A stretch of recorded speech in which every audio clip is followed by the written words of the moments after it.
Vali muusika. Tütre toast kostub üle maja Vali muusika.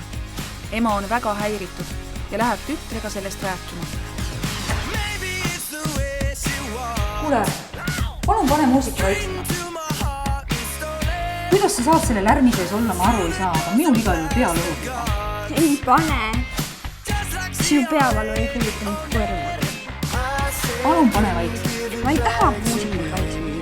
Terve maja väriseb, kõik kannatavad sellepärast, et sul on muusika põhja keeratud. Kes kõik? Naabrid pole kaebanud tulnud. Maja ei värise. Maja seisab ikka püsti. Nüüd ma võin kuuletama. Lepimini kokku, et me ei hakka selle üle arutlema, sest kui ma ütlen, et ta on liiga kõvasti, siis sa paned selle muusika vaikseks. Ei pane. Ma pea valutab sellest muusikast. Palun pane vaikseks. No ei huvita päriselt ka, mine. Sa jääd ükskord kurdiks ise sellest kõvast muusikast. See on minu probleem. Teed nüüd ei tohi.